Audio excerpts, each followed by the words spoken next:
So, how's it going, Damashe? I don't think the world's blown up yet, but it's hard telling. Maybe I shouldn't joke about that since we're recording this today.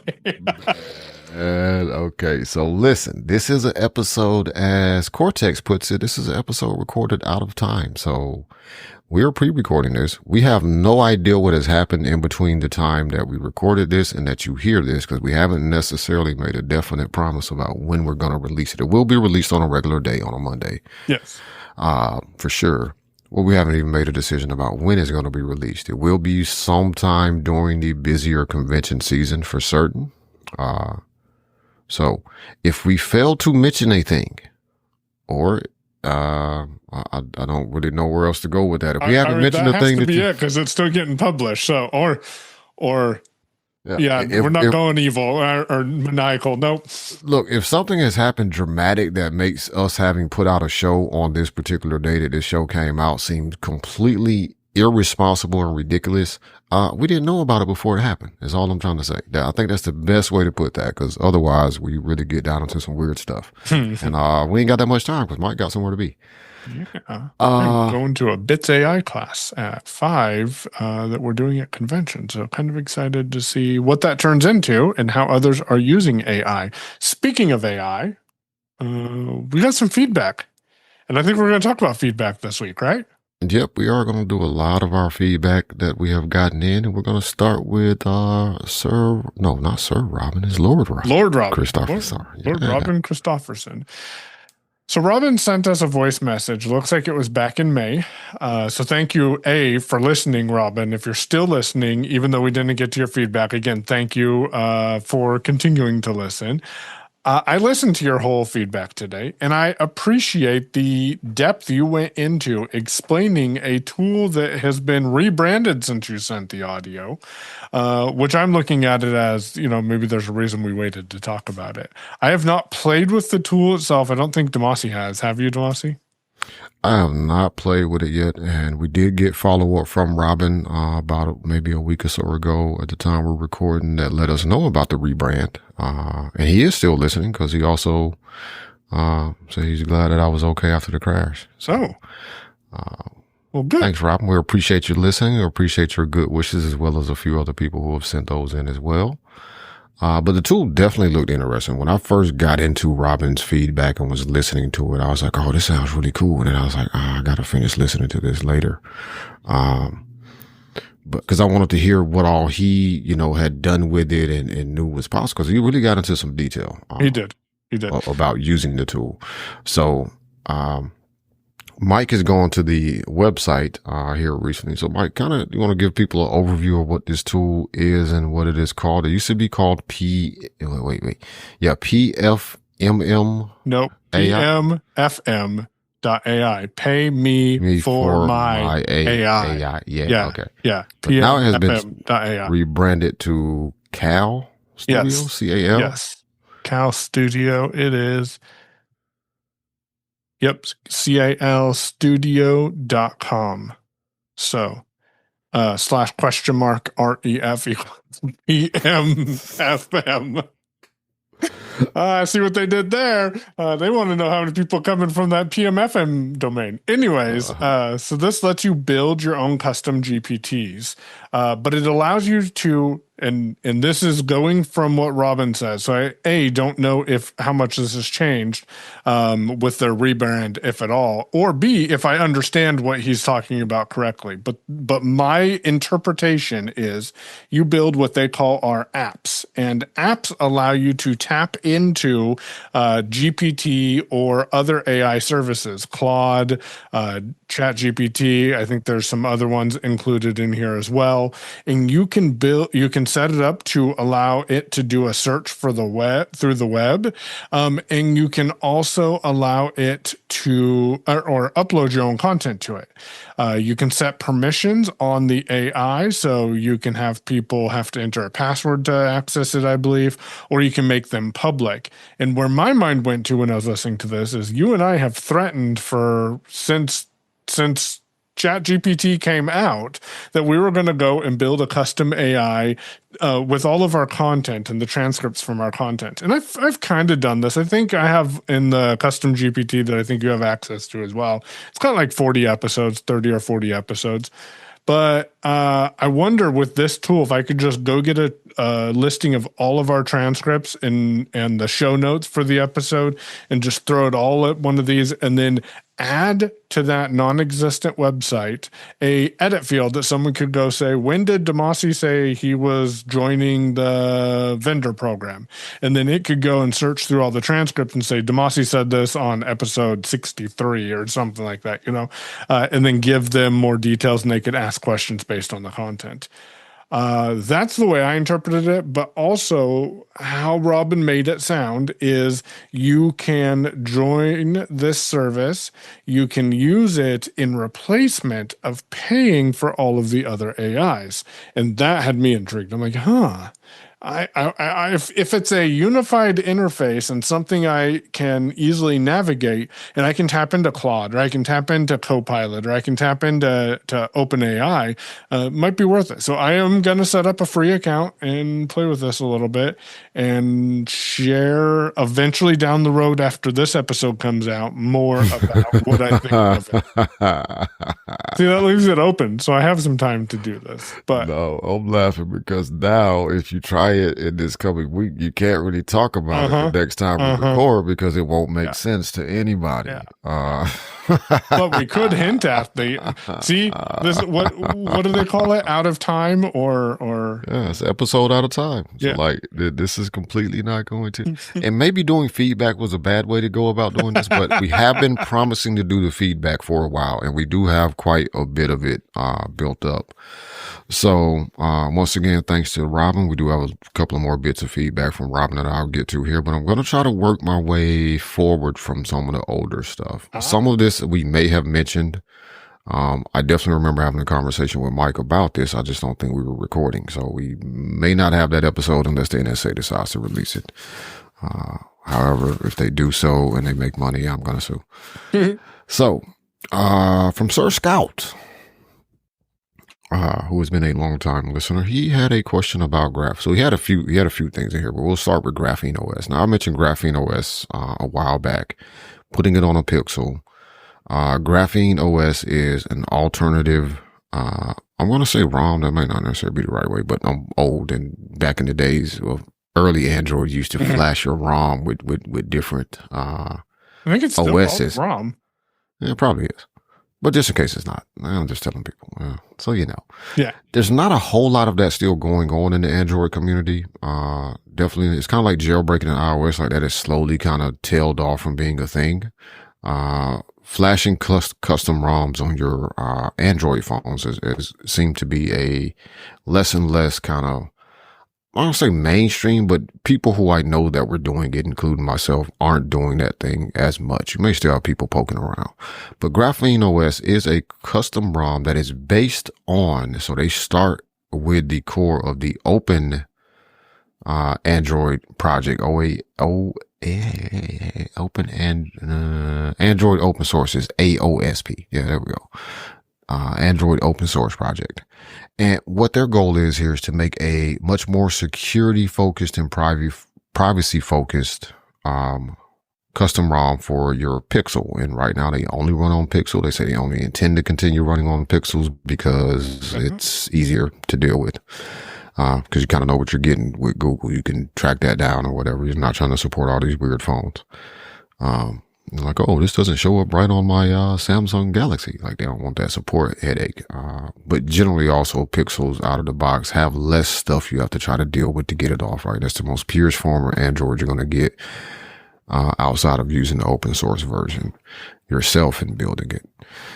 And for people listening, this is not to say that Android natively itself, especially today, is not secure, because it is. Like, Google has done a ton of work over the past 10 years to bring their security and admittedly some of the privacy controls as well that Apple has had. Like I've said this before, Apple seems we needed this to happen, and it kind of had to happen in the way that it happened because of where everybody started. Google was going to have to tighten up the screws on security and start giving users more control over what data was shared with whom.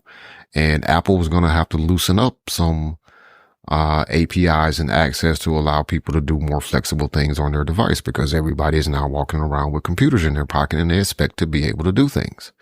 And we're slowly getting there. We're getting there. Google has done a lot of work on securing Android. One of their internal security teams actually does a lot of security work just across the industry. What Graphene OS is going for here, though, is they're stripping out all of the Google stuff first and foremost, right? Because now you're not sharing data with Google either, or at least you don't have to. You go buy a Pixel, you got to sign in with a Google account, or you're not going to get very far. No Play Store, no nothing, in a lot of cases.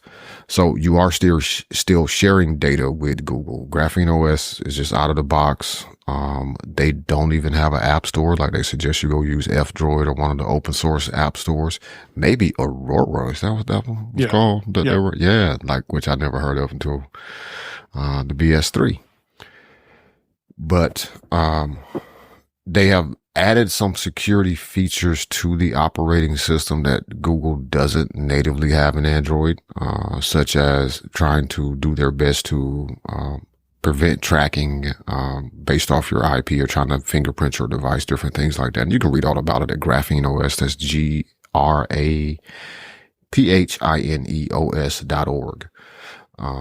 Great information, good documentation on the things that they have changed and what's different from the standard version of Android. And also, you still have the ability to install Google Play services, which will give you access to the Play Store and other features of Google.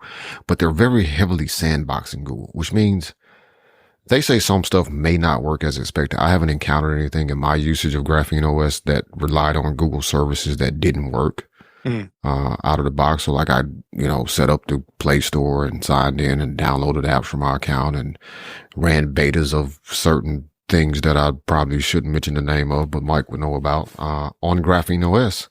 So I haven't run into any of these issues. Not to say that they don't exist, just in my usage, I have not run into these issues.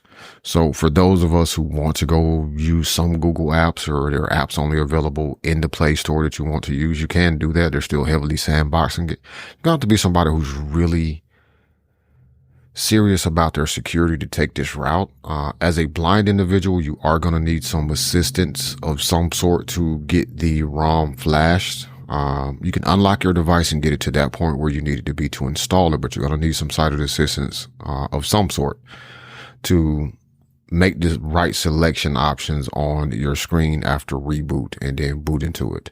One of Scout's questions specifically, because Graphene OS for the longest time has said they do support TalkBack and all of the accessibility features, like they're natively in their version of the operating system. You do have to download your own voice from somewhere. So again, you're going to need some sighted assistance to get that accomplished. What I typically do for people interested is I would connect my phone to the computer. I would have went out and downloaded, whatever the voice was that would run on that Pixel version, and install that TTS, or copy that TTS over to the Pixel, and then just have somebody navigate to the Files app and get to the point that it could run it so that I would now have speech, and then I'll take it over from there.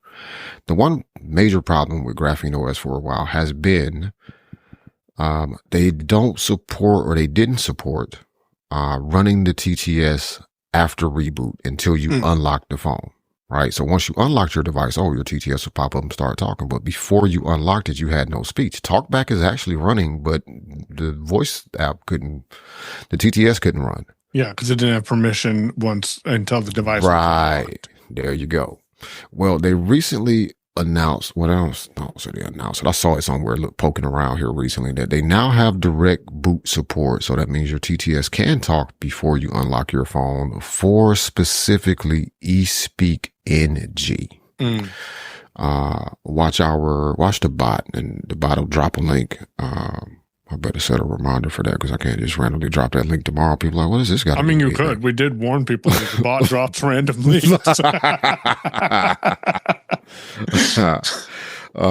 But eSpeak NG now does support direct boot. I haven't tried this out because I don't have graphene, but the only phone I have graphene OS running on right now is a Pixel 5, I think. I But have a Pixel 5. I should install it and play with that so you might find that more difficult than okay. because they're not supporting that device anymore because Google's not supporting anymore. So they Ah. will drop devices off support. You may be able to get a version that'll install on there. I'm not certain. Right. I actually hadn't tried that. My version was there well before. I think the Pixel 6 was the newest phone when I put it on that Pixel 5. Oh.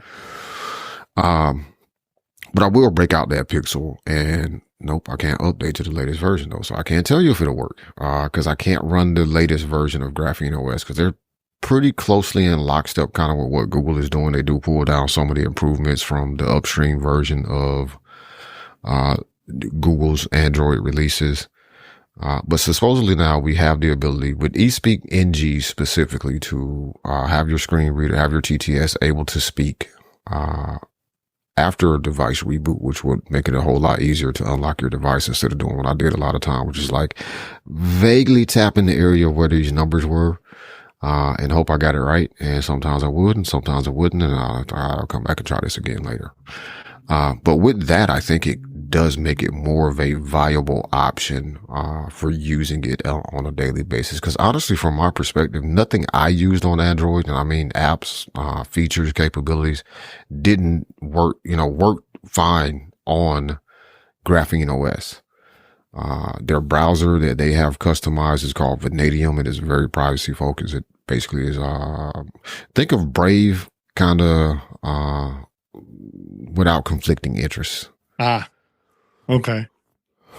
So very accessible, good. TalkBack runs fine there. So I know for a fact that, whatever current version of TalkBack we're on at the moment is going to be what you can use there. Like you can actually go to the Play Store and download and install that version if you want to make sure you're on the latest version.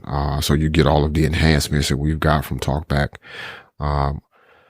Again, it's something you're not going to necessarily do unless you're either like me or you're super nuts about privacy. You just like to tinker with stuff, or a combination of those two things, which is actually me. Right. I would say it would be good to use for out-of-date devices, but then you threw in that they stopped supporting devices when Google stopped supporting them. So yeah, they may, and I may not have that exactly right. Like they support devices up to a certain point, but I know, for example, the Pixel 5 has fallen off that supported list. So Gotcha. You can't, at least you probably aren't going to be able to get the latest version of Graphene OS, which brings the direct boot voice for eSpeak here. Now, mind you, eSpeak is terrible. I just want to put that out there. Like, I'm not over here happily living with eSpeak. It's awful. But at least now I can unlock my phone. Yep. And I will probably put this on the Pixel. So I have a Pixel 8. Matter of fact, I think I promised to send that to my niece. So I guess it's going on the Pixel 9 at some point this summer. Yeah, so stick around for that news. Yeah. Because, hey, then not even Google can track me because, yeah, their crap is sandboxed off. Like, it is very heavily, like, your permissions default to no in a lot of cases. Like, oh, does this app need to access, can this app access the internet? And, like, the checkbox is not checked by default. You have to think about, like, wait, does TalkBack need to access the internet? I'm not sure. Let's leave it off and see what breaks. A little bit more feedback from Scout in this particular email. Scout will follow up when I get a chance to install this on the Pixel 9. That will absolutely be after convention though, for sure. Cause more than likely I'm going to switch over to carrying the Pixel 9 as my main phone again during convention, just so I have, we'll see what the betas are on iOS. Cause I'm kind of liking iOS 26. Like it kind of wasn't really expecting that. I was happily dealing with the Pixel and working on getting stuff installed. I was like, this iOS is actually really good. Well, tomorrow, I don't know if we're hinting at when we're recording this, but very soon a new beta will be released. So we'll see if you still like iOS then. Yeah, that's why I said I may be going back to the Pixel when I go to New Orleans for NFB National, just to have a stable device. Scout gives you compliments on this tells you kind of how old this feedback is. So I do apologize, Scout, if we have not addressed any of this at any point, before now. But great job on your interview with JJ in episode 90. Oh, well, thank you, Scout. Scout asked if the health issues I was having have gotten better. I'm going to be honest at this point, Scout. That's been so long ago. I have no idea what the hell's going on around. I mentioned it in 87 or 88, but I will honestly have to go back and listen to it now to even see what I was talking about. And I don't think I've mentioned this before, but I don't think it's given up any of Scout's personal information.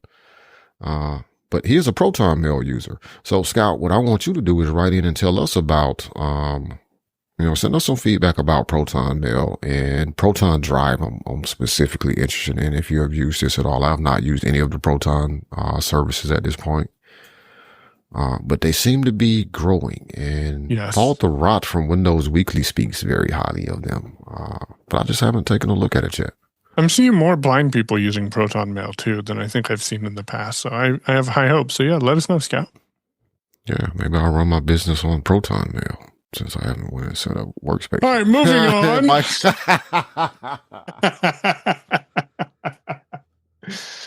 Guy can't figure out what the hell he wants to run his business on. All right. So another piece of feedback from Scout, talking about my plans to turn my office out here in the garage that I'm currently sweltering in, into a network closet. Like basically move my network gear out here because I still intend on making this be an office. Wait, Mike, are you still there? Yep. Okay. I was making sure my internet didn't get weird. 'Cause I wouldn't find out it was, poor until I came back. Because that's how it goes.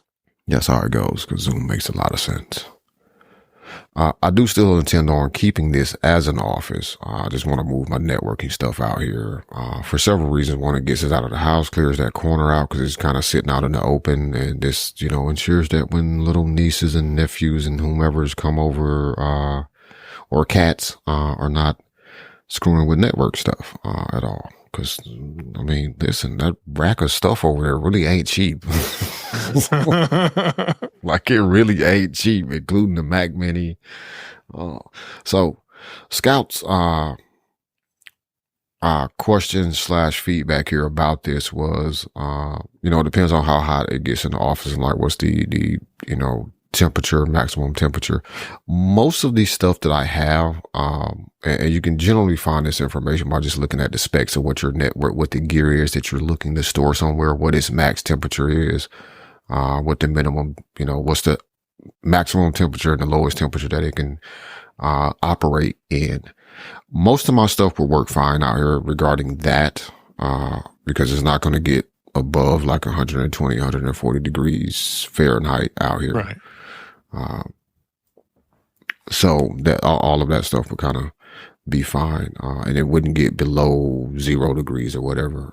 And I'm just roughly throwing out some numbers because I do remember looking at some of this when I was thinking about sticking stuff up in the attic crawl space before I discovered it was just a walking board to get over to the furnace, and then the rest of it is insulation.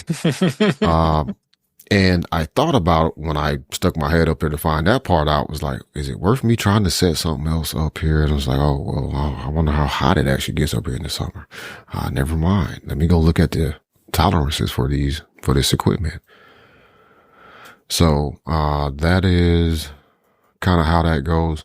But generally, yeah, look at the specs of whatever it is and where you're thinking about storing it, and kind of get a feel for the temperature. Another thing that I also have done is I have a temperature sensor out here. It is an Aqara something. I'll have to find a link. But I have an Aqara temperature sensor out here. If I were more enthusiastic about them, I would have not an AirPod, a HomePod mini sitting out here, which also could check the temperature. But that is something that I also intend on doing, is like, checking on the temperature like that. And that will eventually become a part of home automation when I have, a cooling and heating solution out here that can be somehow smart homed together, so that if the temperature gets above such and such, it'll kick on the air, and the temperature get below such and such, it'll kick on the heat. Just so when I walk out here to sit down and do something, I don't have to think about, when did I last turn on the heat out there? It might be freezing in December. Like, nope, it'll be at least reasonable, temperature for me. So yeah, temperature sensors, they can be your friends. Also have a water leak sensor out here because there's a hot water heater over there in the corner. So yeah, want to know if that starts leaking. So Damashe needs to buy part of the Akara company because literally every time he talks about smart home something, it's Akara this, Akara that. Or maybe Michael just needs to get some more Akara stuff. Doug, friend of the show, I think. Doug, if you're listening, tell me next time you see. Doug is not a friend of the show. We have Yeah, discovered this already. We did this I mean, before. true. But anyway, True. Doug mentioned well, a Doug is YouTube a friend video. of the show. He just doesn't listen. I mean, just being a doesn't friend of listen. a show doesn't mean you have to listen to it, I guess. He's too busy getting other people to buy stuff I or mean, stuff like that. I consider myself a friend of Double Tap, and I can't tell you when the last time I listened to an episode. You should fix that. Just saying. I Anyways, probably should, but Doug was talking about a YouTube video he found I'm where still subscribed. see that counts. And is Overcast still downloading the episodes? No, because I don't automatically download anything. Everything is set Well, to then that screen. doesn't count. Go make it automatically download that one, so that way that raises their download numbers. He was talking about someone using HomeKit. It was either HomeBridge or one of those other solutions. Found a use for a Bluetooth toothbrush. And you might be wondering, where is he going with that? And what he's done is he's connected his toothbrush to his home. So when in the morning he's done brushing his teeth, so he turns the Bluetooth toothbrush off, it starts his car and it turns on the heat or the air conditioning dependent on the time of year and current temperature. And when I first heard that, my mind went, that's bull, insert your explicit there. But then I realized, it sounds very futuristic, but it would not be difficult to do something like that with the right equipment. So, yeah. Yeah, so I wonder if he's using Home Assistant. I think that's what it was. And the reason I think that is because I have seen in my poking about and researching into Home Assistant before I started buying gear. And unfortunately, I bought some gear sooner than I wanted to just because, tariffs. But, we ain't talking about that. It's here. I'll get it put together at some point. But there are Bluetooth, so there are people who use like Bluetooth extenders depending on what their home assistant actual device is to extend Bluetooth. But I recently saw a device that is basically like a Bluetooth adapter to bring stuff in, and I might be getting the names of this or the functionality of this stuff slightly wrong. But yeah, I could see exactly how you could do that using one of these devices plugged into the wall, have that pair, see the Bluetooth of the toothbrush, and then trigger some stuff in your car. And despite how, like you said, on the surface, when you first heard it, you like, that's bull crap. I first heard it, I was like, that is a really smart idea. Right? Like that. Now I don't have to. I don't have to take my phone out or tap my watch or do anything. And be like, oh, well, start the car and turn on the heat or whatever. Like I don't have to manually run this automation. Like it just triggers because hey, I'm done brushing my teeth. By the time I grab my cup of coffee and head out the door, or whatever his next steps are, things are ready to go. You lock your door and it makes sure your coffee pot got turned off, and if it didn't, it'll turn it off for you. Like there's a lot of fun automation stuff that, yeah. I have to figure out how to time, money, and other things. Money, money, time, and money, and money. Yeah, but sure. So if anybody knows, if Doug does listen, he probably will chime in. But if anybody has any ideas on how to retrofit my 2018 Chevy Express to do some of these, to put some smarts in it, and I'm not opposed to ripping the freaking dash out because it's got that OnStar crap in it and I already don't like it. Yeah. So that's probably getting yanked out of there at some point anyway. And every time I think about that, I think about the Sopranos episode where Tony Soprano had gotten the new truck. I can't remember whether it was an Escalade or Navigator, whatever the truck was at the time that people were buying. He was like, yeah, I ripped that OnStar out of there though, because that's crap. They ain't tracking me everywhere. But if it has OnStar in it, then maybe it already has the radios in place that you could know. I mean, well, I'm not going to say no. Yes, it does. But from what I have discovered from reading through the manual and trying to poke and do some stuff, and if you don't have an active OnStar subscription, like a lot of stuff just isn't exposed. Like I can't use Bluetooth in the van, even though there's Bluetooth there apparently, because it has to connect through OnStar's system. Hence the reason I'm like, I'll just rip that crap out. Yeah. Put a whole new head unit in. Just haven't done it yet, but we'll get there. So We got some feedback from this guy named Michael Babcock that says we're streaming. Oh, never mind. My bad. but we are not streaming this episode. Just so nah, that was that email you said. Yeah, No, yeah. it's not. I thought you said you were streaming, and I went. No. We're not streaming. No, we're not streaming. We didn't tell anybody. I'll just pass by that email. So let's grab one more if you want, and then we'll wrap it up, and then we can address more feedback in other shows. I think we maybe, or if there's more feedback that might take longer, we can. Nope, I'll just do. All right, so we're going to wrap this one up with one last piece of feedback. I will say this before I get to this and before we close out. I do want to thank everybody that has sent their well wishes to me and to you about the crash. I have seen this. We just hadn't gotten to it in the episode, and we may not necessarily read it in a future episode, but I do, I am acknowledging that feedback. I did want to close out with this bit of feedback that we got from Shazad. It was a follow-up question about the Reolink doorbell, and Reolink for people is Reolink. Doorbell that I have. So Shazad's question was essentially boiled down is, does it work with, what platforms does it have apps? Does it have apps for? Mm-hmm. And how accessible is their app? So again, there are two models of this doorbell. There's a Wi-Fi only version that you can use. And then there's the power over Ethernet version, which is the one that I have. So choose accordingly for your network. The iOS app, so the apps are available on iOS and Android. I don't know about Windows. They may actually have desktop apps. I'm not so much a desktop person for that sort of stuff myself anyway. Yeah. And while I'm answering this question, Michael will look and see if they have Mac or Windows apps. But the iOS and the Android app are reasonably accessible. I did initially reply to Shazad and let him know that I had the iOS app was accessible, and I kind of used that. There's some kind of odd labelings on buttons, but you can make out what they are. There's not any unlabeled buttons. And then the Android app, at the time that I replied to him, I hadn't taken a look at it. I have now since used it on the Pixel, and it works fairly well. Again, there's kind of some weirdly labeled things in it. So just to let people know, we are recording this toward the end of June. I will give you a date, except I don't exactly know what it is. So this is the state of their apps at this point in time that we're actually recording this, just to be fair about it, in case anything does change. But they're usable, they're accessible. I was able to completely set up my entire installation, which was the doorbell, and then I eventually bought one of their network recorders that plugs into the network, and that's where it streams footage to. So all of their devices that I have set up, including the camera, were completely 100% done by me without any sighted assistance at this point. That was using the iOS app, but I expect the Android app would be similarly accessible.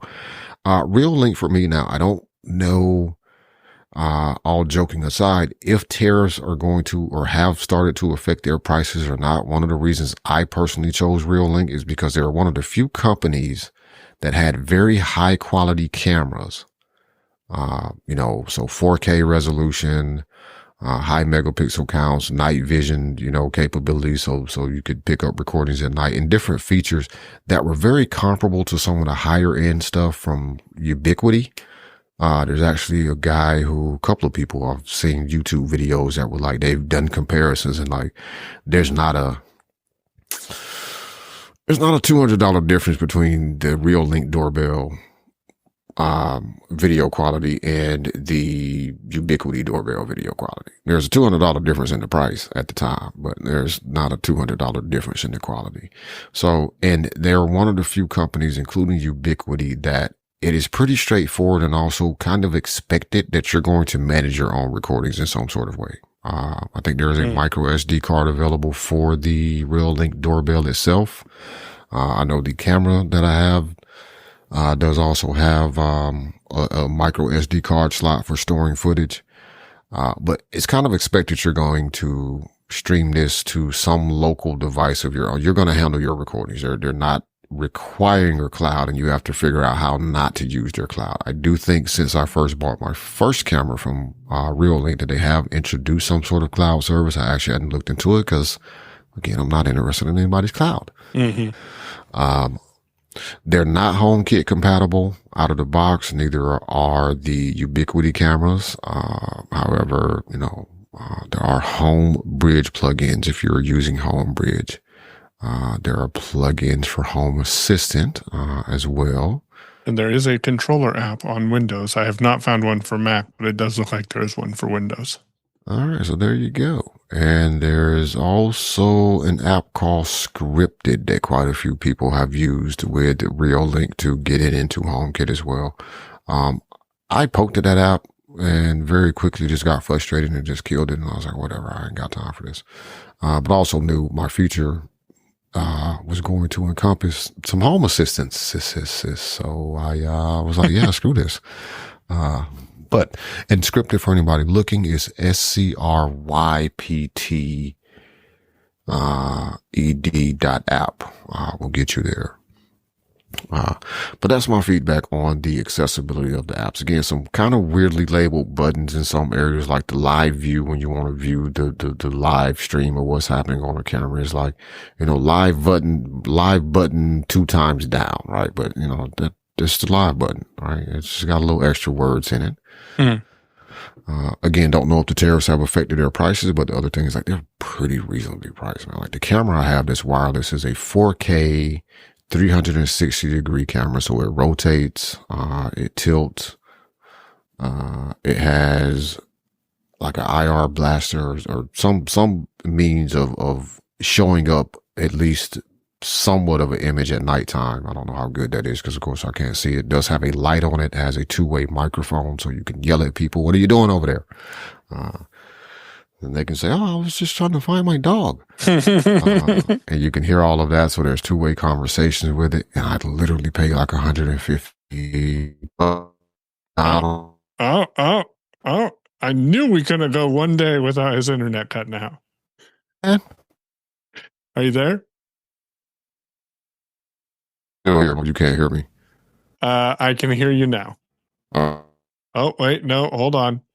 Wasn't long enough for Zoom to give you. Now you can hear me. Now you can hear me because Zoom has told me my internet was Okay, so I'll repeat that last part of what I said, and then we'll wrap it. I'll repeat the last part of what I said, and then we'll wrap it up. I think I kind of know where I cut out at.